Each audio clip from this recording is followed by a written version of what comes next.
നമസ്കാരം. 10,000 electronic voting മെഷീനുകൾ കാണാനില്ല. അർദ്ധരാത്രിയിൽ സ്റ്റോർ റൂമിന് മുന്നിൽ വോട്ടിംഗ് മെഷീനുകളുമായിട്ട് ലോറികളാണ്.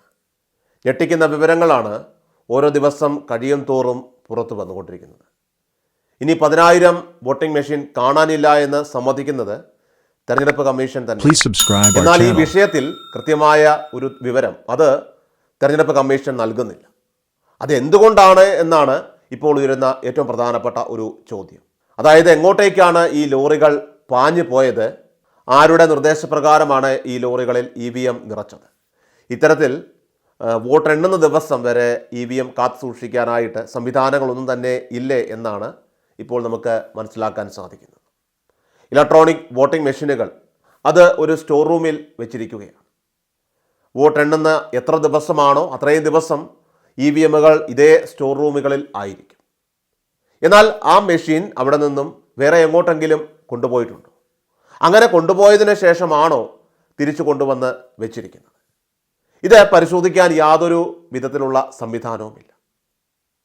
അപ്പോൾ ഇത്തരത്തിൽ ഈ മെഷീൻ എങ്ങോട്ടെങ്കിലും കൊണ്ടുപോയതിന് ശേഷമാണോ പിന്നീട് തിരികെ സ്റ്റോർ റൂമിലേക്ക് കൊണ്ടുവച്ചത് എന്നറിയാനായിട്ട് ഒരു GPS സംവിധാനവും വേണം.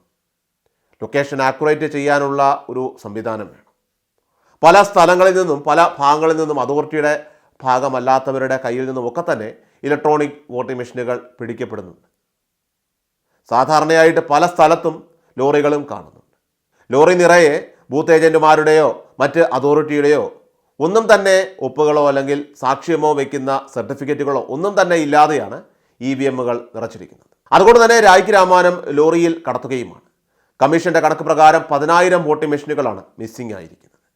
ഇതിനൊന്നും തന്നെ യാതൊരു വിശദീകരണവുമില്ല. ജനാധിപത്യ ക്രമത്തിൻ്റെ അകത്ത് ഏറ്റവും കൂടുതൽ ആവശ്യമായി വേണ്ടത് വിശ്വാസമാണ്. അതാണ് ഇവിടെ ഇപ്പോൾ തകർന്നു പോയിരിക്കുന്നത്.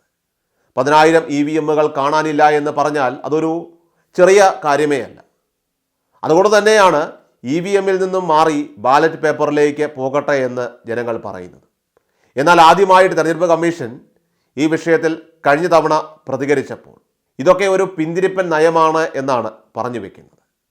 കോടതി അടക്കം ഈ വിഷയവുമായി ബന്ധപ്പെട്ട വിശദീകരണം തേടുമ്പോഴും തെരഞ്ഞെടുപ്പ് കമ്മീഷൻ ഞങ്ങളൊന്നും അറിഞ്ഞില്ല എന്ന മട്ടിലാണ് പ്രതികരിക്കുന്നത്. 20 മണ്ഡലങ്ങളിലെ തെളിവുമായിട്ട് കോൺഗ്രസും പ്രതിപക്ഷവും തെരഞ്ഞെടുപ്പ് കമ്മീഷൻ്റെ മുന്നിലേക്ക് എത്തിയപ്പോഴും തോറ്റതിൻ്റെ ചുരുക്ക് തീർക്കാനാണ് എന്നാണ് കമ്മീഷൻ വീണ്ടും ആവർത്തിച്ച് പറയുന്നത്.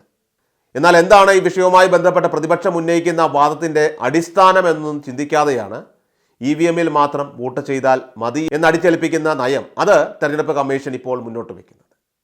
അതുകൊണ്ടുകൂടിയാണ് തെരഞ്ഞെടുപ്പ് അട്ടിമറിക്കപ്പെടുന്നു എന്ന് രാഹുൽ ഗാന്ധി അടക്കം പാർലമെൻറ്റിനകത്ത് മോദിയെ ഇരുത്തിക്കൊണ്ട് തന്നെ പറയേണ്ടി വന്നിരിക്കുന്നത്.